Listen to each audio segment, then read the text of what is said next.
Muy buenas tardes para todas y para todos. Sean bienvenidos al Salón Gobelinos de la Casa de Nariño, al acto de posesión del magistrado de la Corte Suprema de Justicia, el señor Carlos Roberto Solórzano Garavito. A continuación escucharemos la intervención de Juan Posada. Él es compositor y pianista nacido en Bogotá. Desde los 3 años mostró un gran interés por la música clásica e inició sus estudios tomando clases particulares de piano con diferentes profesores que le fueron ampliando su conocimiento en el instrumento. Durante estos años mostró igualmente un gran interés por la composición. Ha escrito obras para diversos formatos instrumentales. Actualmente tiene 2 obras orquestales, Égloga 2020 y Bienvenidos al Antropoceno 2021. Es importante recordar que durante el año 2022 ganó el premio Jóvenes Compositores del Banco de la República. Bienvenido.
Muchas gracias a Juan Posada. Damos inicio al presente acto entonando las notas del Himno Nacional de la República de Colombia. Viva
tomar asiento, gracias.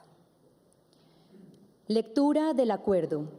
Mediante el acuerdo número 2032 del 25 de mayo de 2023, la Sala Plena de la Corte Suprema de Justicia, en ejercicio de las facultades conferidas en el artículo 231 de la Constitución Política y artículo 15 de la Ley 270 de 1996, estaturia de la Administración de Justicia, en concordancia con lo dispuesto en el Reglamento General de la Corporación y de conformidad con lo decidido en la sesión de la fecha, acuerda: primero, nombrar en propiedad de la lista de candidatos contenida en el acuerdo PCS-JA 22-11943 al doctor Carlos Roberto Solórzano Garavito en el cargo de magistrado de la Sala de Casación Penal de la Corte Suprema de Justicia, en reemplazo de la doctora Patricia Salazar Cuellar. Segundo, el acuerdo rige a partir de la fecha de su comunicación. Toma del juramento. Toma el juramento el señor presidente de la República, doctor Gustavo Petro Urrego.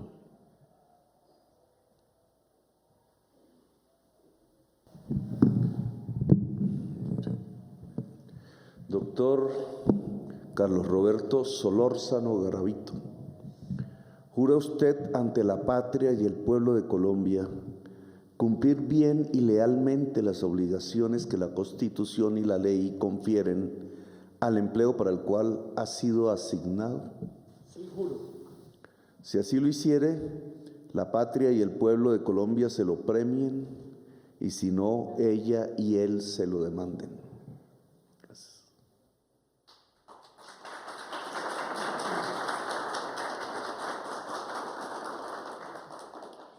Firma del acta de posesión. Firma el señor Carlos Roberto Solórzano Garavito como magistrado de la Corte Suprema de Justicia, posesionado.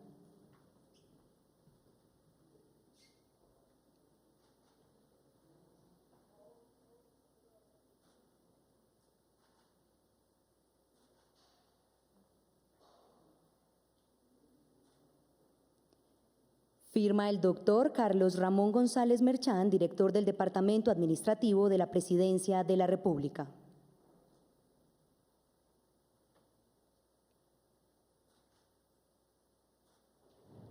Y firma el señor presidente de la República, doctor Gustavo Petro Urrego.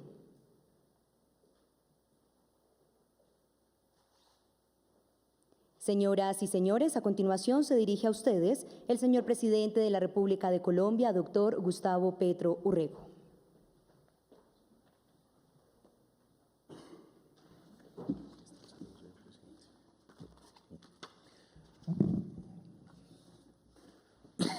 Señor magistrado de la Corte Suprema de Justicia, Carlos Roberto Solórzano Garavito, su esposa Miriam, sus hijos Tatiana, Carlos Nicolás y su distinguida familia. Presidente de la Corte Suprema de Justicia, Fernando Castillo Cadena. Presidente de la Comisión Nacional de Disciplina Judicial, Magda Victoria Costa Gualteros.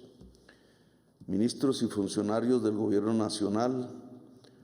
Contralor General de la República encargado Carlos Mario Zuluaga Pardo. Magistradas y magistrados de la Corte Suprema de Justicia, compositor y pianista Juan Posada, quien realizó la muestra musical ahora, y en general a todas las personas aquí que nos acompañan. Juan Posada se ganó el premio al Banco de la República, ¿cierto? Y su obra, alcancé a entender, se llama Antropoceno, ¿sí? La que nos presentaste. Antropoceno es una palabra muy nueva, poco usada todavía en Colombia, que tiene que ver con un tema muy discutido por mí. No estoy de acuerdo con esa palabra. Esa palabra expresa una nueva era donde el antropos va en el centro por primera vez en las eras geológicas de la Tierra. El ser humano. Y tiene que ver con algo que de alguna manera u otra va a estar articulado a los desarrollos o involuciones, depende del derecho. es un ser humano que controla una área geológica. Aparentemente esa sería la definición. Y tiene que ver con el cambio químico que el ser humano, entre comillas, y aquí viene mi discusión, ha provocado en la atmósfera. Por primera vez cambiamos las condiciones climáticas del planeta. Nunca lo habíamos hecho. Las condiciones de una nueva era, en teoría, aparecerían por el ser humano, por su gestión. ¿Qué critico de ello? Que no es el ser humano en general. La inmensa mayoría de los seres humanos de la Tierra no tienen nada que ver con este cambio dramático de era, sino una pequeña minoría, la más poderosa y la más rica, la que más emite CO2 equivalente a la atmósfera. No es todo el ser humano. Luego, antropoceno no es propiamente la definición de esta era que inicia, que no tendrá el ser humano si se mantiene como protagonista del planeta, porque uno de los efectos del cambio químico de la atmósfera, según la ciencia, es que desaparece el antropos. Ahí sí todo, la especie humana y antes de ella todas las demás especies del planeta. Es lo que se llama el omnicidio. Indudablemente sería una nueva era geológica parecida a las primeras, un planeta oscuro con mucho CO2 en la atmósfera, carbón le hace, y sin vida. Y esto por una decisión, entre comillas, no de los seres humanos, que indudablemente nunca decidirían eso, sino del poder, del capital. ¿Qué consecuencias en esta fase donde aún podemos cambiar y evitar que llegue una era de este estilo al planeta, y que más bien, como decía en Berlín, quizás pudiéramos cumplir una misionalidad, que es el de expandir el virus de la vida y no el de la muerte? ¿Qué articulaciones podría existir con el derecho ahora? Ahora que hay tiempo. El tiempo son 10, 15 años, no queda más. No para extinguirnos, sino para que lo que provocamos no se vuelva irreversible. Es lo que dice la ciencia. ¿Qué puede hacer el derecho allí? Me parece que es un campo, yo no soy abogado, así que no voy a profundizar en el tema, pero me parece que es un campo interesante de discusión académica, universitaria, en foros. Las cortes, en mi opinión, y las universidades que son más dadas a esa funcionalidad, deberían abrir una discusión. No más ahora que tenemos reunión con la cúpula militar para ver un informe de delitos, de su comportamiento en los últimos meses. Unos bajan, otros suben. Esa baja de unos y el ascenso de otros a veces podríamos mirarlo con un filtro que es este mismo que nos propone Juan en su obra de piano, en mi opinión mal llamado antropoceno. Cambia la estructura del delito, y lo cambia por una razón, y discúlpeme que especule un poquito ahora, y es que los primeros tiempos de la crisis climática desatan un éxodo. Un estudio científico derivado de los modelos poderosísimos que usa el panel de expertos de Naciones Unidas, sobre los que se basan todos estos cálculos y estudios, dice que para el año 2070 se puede prever un éxodo que alcanzaría la cifra de 3.000 millones de habitantes del planeta. poco menos de la mitad de lo que es hoy la humanidad. Eso significa que la mayoría de los que estén vivos en el año 2070, nuestros hijos y nuestros nietos, no vivirían en su propio país.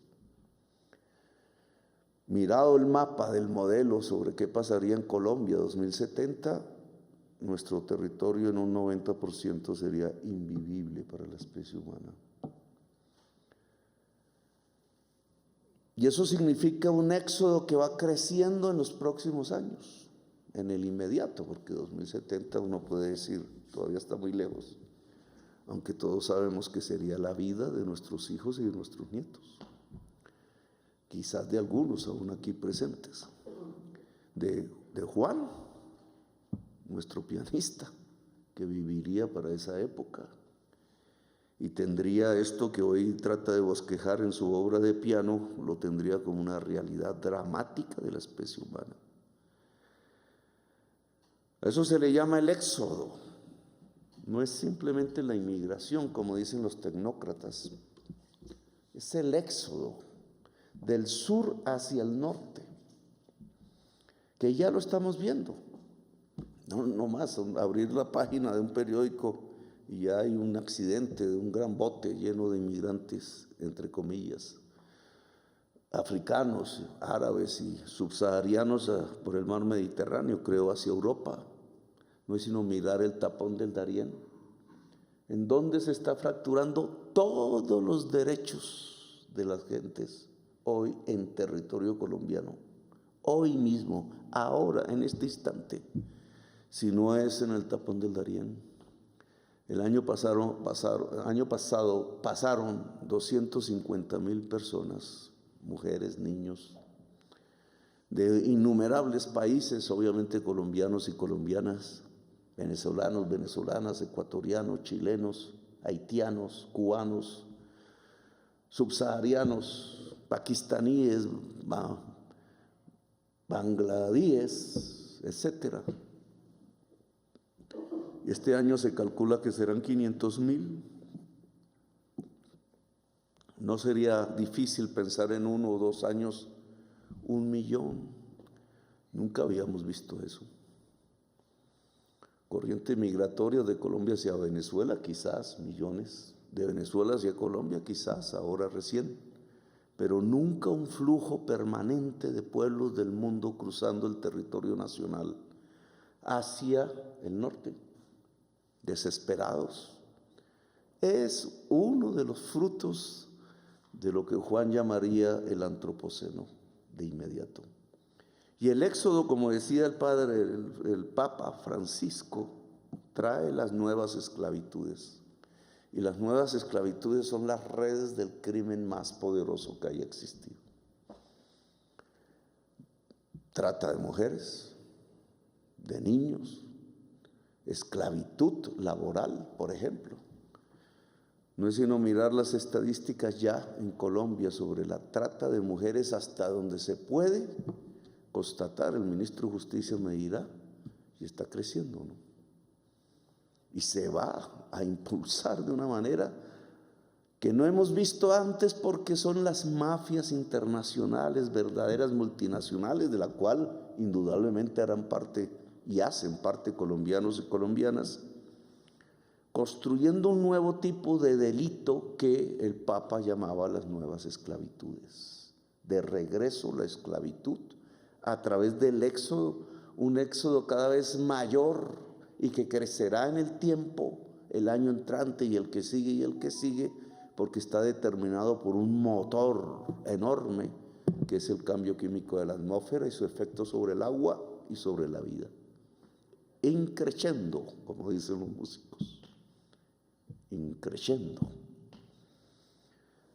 Pues interesante sería discutir estos temas. ¿Cómo nos va a afectar? ¿Cómo podríamos prevenir desde el derecho? Aunque la verdadera prevención tiene que ver, ni más ni menos. Esta mañana un periódico del occidente del país me calificaba de insania mental por haber dicho disminuyendo el consumo de hidrocarburos, que es lo lógico si queremos seguir viviendo en el planeta. Ahora aparece otro tipo de peligros para el derecho en medio de estas nuevas circunstancias que ya nos tienen en la guerra, que ya han hecho incrementar el hambre, que nos hizo pasar por una época de enfermedad que paralizó por completo el capitalismo, como nadie lo había podido hacer, que ha estancado la economía y la estancará cada vez más en el tiempo.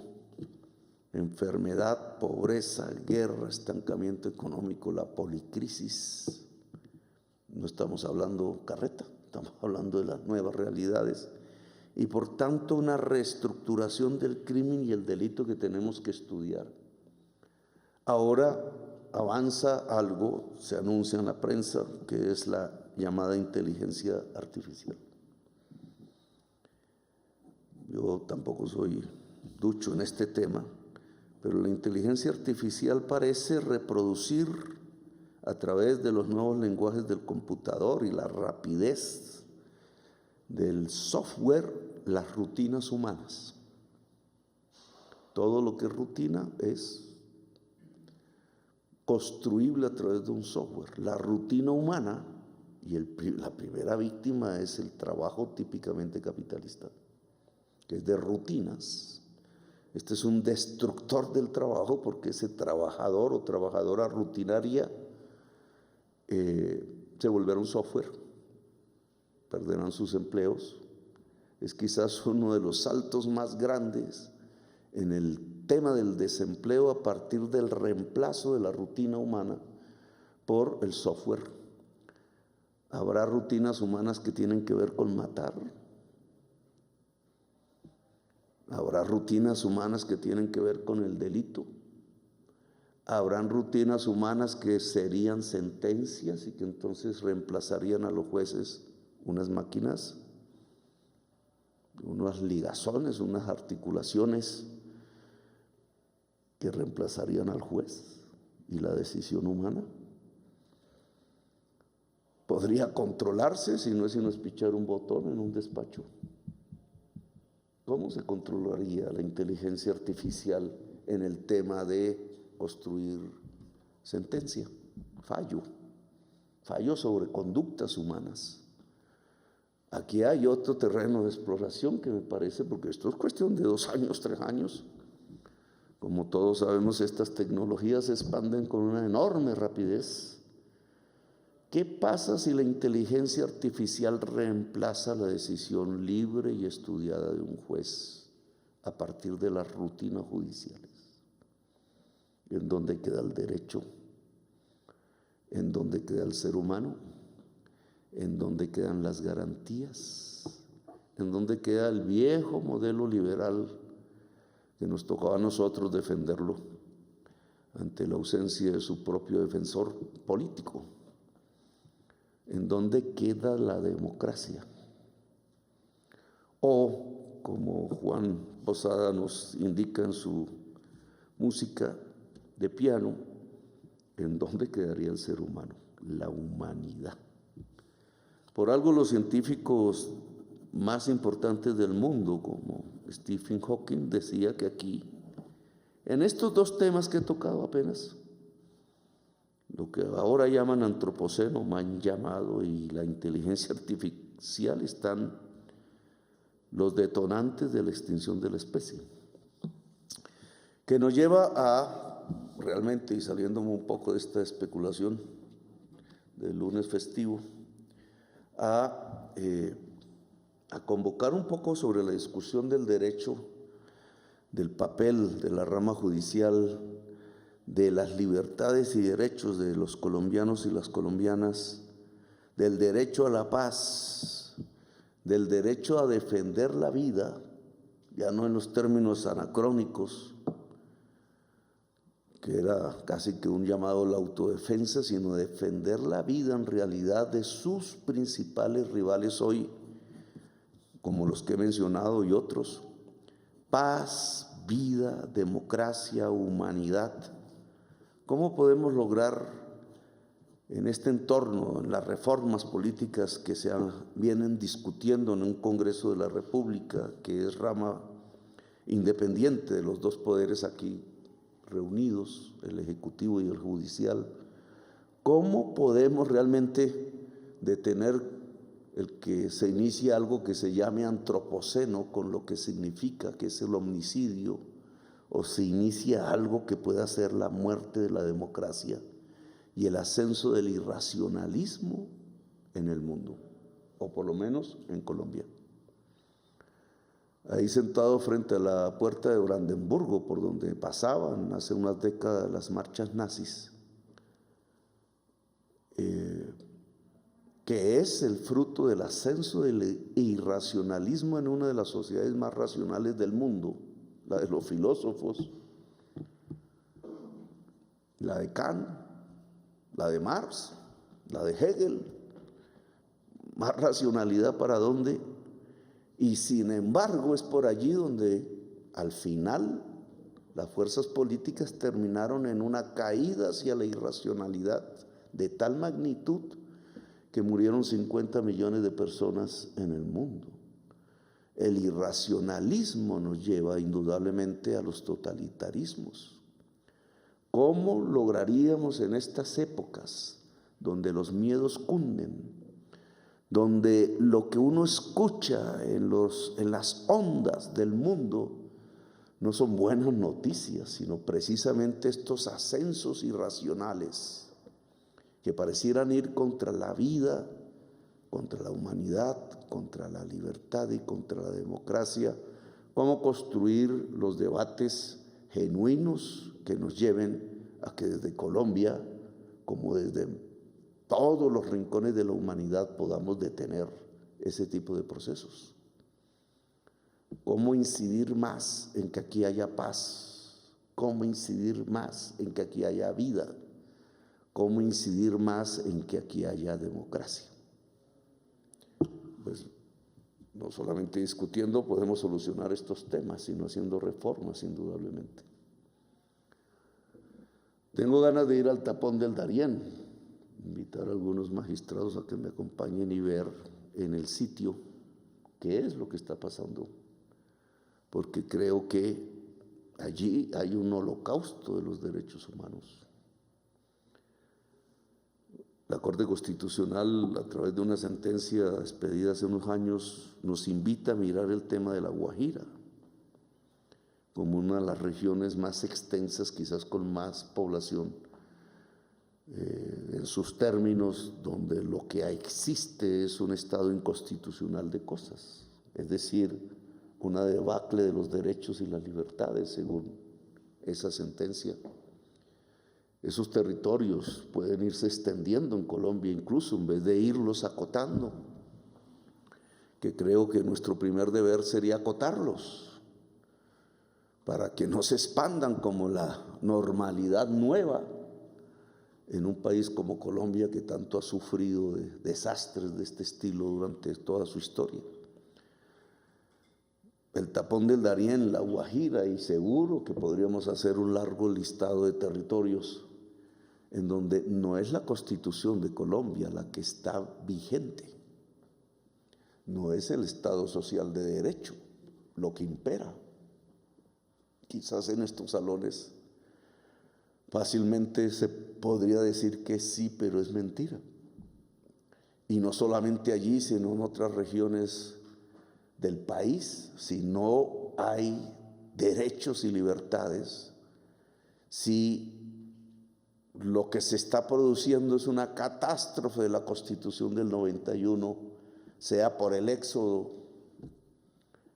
no provocado por nosotros, sea por circunstancias sí provocadas por nosotros, como la ausencia del agua y por tanto de la vida, en donde está uno de los pueblos ancestrales más populosos de Colombia, La Guajira, sea por una u otra circunstancias en otros territorios, por las economías ilícitas y el empoderamiento que multinacionales del crimen ya tienen sobre algunas regiones del país, o sobre la trata de blancas, como llamaban antes, que no es de blancas, el término mal usado es de mujeres en general, o la trata de la niñez en determinadas regiones del país, sobre una emergencia que indudablemente tenemos no en el país todo, menos mal, no aquí, en este palacio, no en nuestros palacios institucionales, quizás no en el territorio bogotano, aunque hay lugares de Bogotá,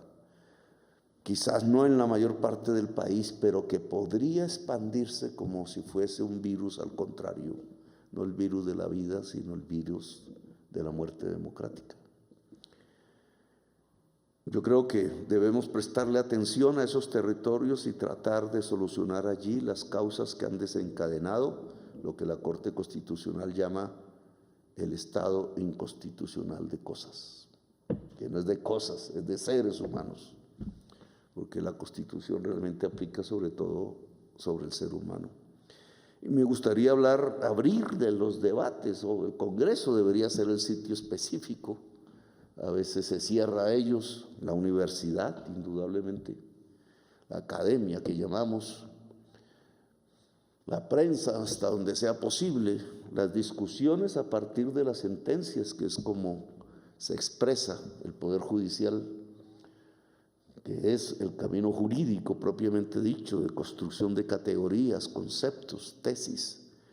Pero creo que sí hay un asomar que Juan Posada nos trae aquí en el preludio de esta reunión y la posesión del magistrado, que podríamos utilizar. Y es que sí hay dos elementos que están entrando con fuerza en la destrucción del derecho y que ameritan incluso nuevos derechos si queremos defender la palabra democracia, que es la inteligencia artificial y la crisis climática provocando el éxodo y por tanto los crímenes desatados. Felicito mucho a Carlos Roberto Solórzano, a su familia aquí presente. Como lo he repetido una y otra vez, desde el Ejecutivo no esperen que vamos a incidir en sentencias, no vamos a presionar el Poder Judicial en general. Para nosotros la independencia del Poder Judicial es un principio, así lo dijimos en la campaña electoral, por eso votó el pueblo, luego es un mandato popular, está escrito en la Constitución, así que es una refrendación de una decisión popular ya de décadas que tiene nuestra Constitución. Para mí la defensa de la autonomía del Poder Judicial es fundamental. Puede que no nos encontremos en tesis, seguramente, en conceptos, en cosas que pasarán en Colombia, la discusión de leyes o decretos, de circunstancias donde siempre tendremos que hablarnos porque los procesos son complejos. Pero de parte del Gobierno Nacional tengan ustedes la garantía de su independencia, de la ayuda que podamos proferir, presupuestal, por los caminos que toque, para que la justicia cada vez sea más poderosa en Colombia.